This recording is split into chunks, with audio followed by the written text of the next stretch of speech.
औज़ुबिल्लाहि मिनश्शैतानिर्रजीम बिस्मिल्लाहिर्रहमानिर्रहीम। आज कौमी मरकज़ में उलमाए किराम हालिया ज़ायरीन की मुश्किलात के हवाले से उलमा की एक नशस्त मुनक़िद हुई, जिसमें दर्ज ज़ैल बातों को एक करारदाद के तौर पर मंजूर किया गया। चूँकि सय्यदुश्शुहदा अबू अब्दुल्लाह हुसैन अलैहिस्सलाम के चहलम के अयाम हैं और हर साल ज़ायरीन के लिए चहलम में इंतज़ामी तौर पर हद से ज़्यादा मुश्किलात होती हैं, तो उलमा के मशवरे के मुताबिक हमारा हुकूमत से ये मुतालबा है कि चूँकि चहलम के अयाम करीब हैं, इसलिए वज़ारत दाखिला और बलूचिस्तान एडमिनिस्ट्रेशन ज़ायरीन के लिए कम अज़ कम रोज़ाना की बुनियाद पर एक कानवाई का अहतमाम करे। अगर रोज़ाना 2 कानवाइयाँ मुमकिन न हों, चूँकि इंतज़ामी मुश्किलात का हमें भी एहसास है, तो कम अज़ कम चूँकि अब अयाम बहुत कम रह चुके हैं, रोज़ाना एक कानवाई का हुकूमत बंदोबस्त करे ताकि ज़ायरीन बर वक्त करबला पहुँच सकें।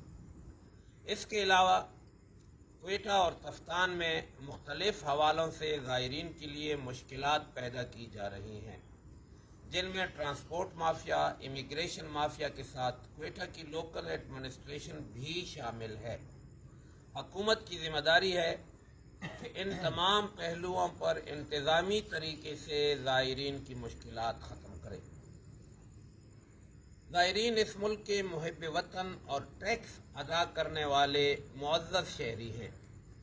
तमाम सफरी सहूलियात फराहम करना हुकूमत की आईनी और कानूनी जिम्मेदारी है। लिहाजा हुकूमत को चाहिए कि फिलफौर बहैसियत मुहिब वतन शहरी ज़ायरीन को तमाम सफरी सहूलियात फराहम करे। ये ज़ायरीन का आईनी और कानूनी हक है। इसके अलावा ज़ायरीन क्वेटा में और तफ्तान में दूसरी मुश्किलात के हवाले से भी दो चार हैं। हमारा ये पुरज़ोर मुतालबा है कि जितनी सहूलियात मुमकिन हों ज़ायरीन को हुकूमत फराहम करे। अस्सलामु अलैकुम व रहमतुल्लाह।